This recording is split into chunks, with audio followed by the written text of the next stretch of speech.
முக்கிய செய்தி. சோனியா காந்தி ராகுல் காந்தி தொடர்புடைய நேஷனல் ஹெரால்டு வழக்கில் 700 கோடி ரூபாயை பறிமுதல் செய்ய இருப்பதாக தகவல் வெளியாகி இருக்கிறது. ஏஜே நிறுவனத்துக்கு சொந்தமான 2000 கோடி ரூபாய் சொத்து மதிப்பில் இருக்கக்கூடிய பல மாநிலங்களில் இருக்கக்கூடிய சொத்துக்களுக்கு அமலாக்கத்துறை சொத்து பதிவாளர்களுக்கு நோட்டீஸ் அனுப்பியிருப்பதாக தகவல் வெளியாகி இருக்கிறது. கூடுதல் விவரங்களை செய்தியாளர் காவியா வழங்கிட கேட்கலாம். காவியா, என்ன விவரம் முழுமையா சொல்லுங்க. வணக்கம். சோனியா காந்தி ராகுல் காந்தி தொடர்புடைய நேஷனல் ஹெரால்டு வழக்கில் 700 கோடி ரூபாய் மதிப்பிலான சொத்துக்களை பறிமுதல் செய்ய அமலாக்கத்துறை திட்டமிட்டிருப்பதாக தகவல் என்பது வெளியாகி இருக்கிறது. அசோசியேட்டட் ஜேர்னல்ஸ் நிறுவனத்தை காங்கிரஸ் கட்சியைச் சேர்ந்த மூத்த தலைவர்கள் நடத்தி வருகின்றனர். இந்த நிறுவனம் நேஷனல் ஹெரால்டு பத்திரிகையை வெளியிட்டு வருகிறது.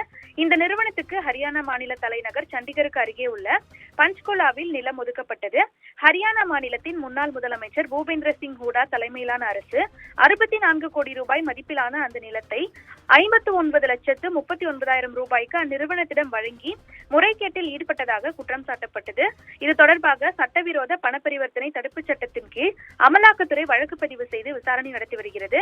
இந்த வழக்கில் காங்கிரஸ் மூத்த தலைவர் மோதிலால் வோரா மீதும் குற்றம் சாட்டப்பட்டிருக்கிறது. இந்த சூழலில் மும்பையின் பாந்த்ரா பகுதியில் 9 மாடி கட்டிடத்தை எழுப்புவதற்கு டெல்லியில் உள்ள சிண்டிகேட் வங்கி கிளையில் ஏஜேஎல் நிறுவனம் பஞ்ச்குலா நிலத்தை அடிப்படையாக கொண்டு கடன் பெற்றது.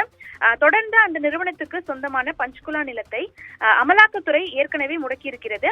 இந்த நிலையில் தொடர்ந்து சட்டவிரோதமாக பெறப்பட்ட அந்த நிலத்தை அடிப்படையாக கொண்டு கடன் வாங்கி எழுப்பப்பட்ட 9 மாடி கட்டிடத்தின் ஒரு பகுதியை அமலாக்கத்துறை முன்னதாக கையகப்படுத்தியிருந்தது. தொடர்ந்து இந்த நிலையில்தான் சோனியா காந்தி ராகுல் காந்தி தொடர்புடைய இந்த நேஷனல் ஹெரால்டு வழக்கில், அதாவது நேஷனல் ஹெரால்டு பத்திரிகையின் செய்தியின் அடிப்படையில் தொடரப்பட்ட இந்த வழக்கில் 700 கோடி ரூபாய் மதிப்பிலான சொத்துக்களை பறிமுதல் செய்ய அமலாக்கத்துறை திட்டமிட்டிருப்பதாக கூறப்படுகிறது.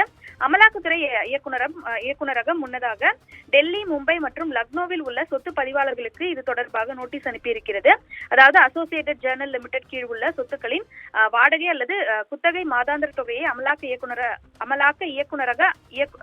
அமலாக்கத்துறைக்கு ஆதரவாக மாற்றுமாறு உத்தரவிட்டிருக்கிறது.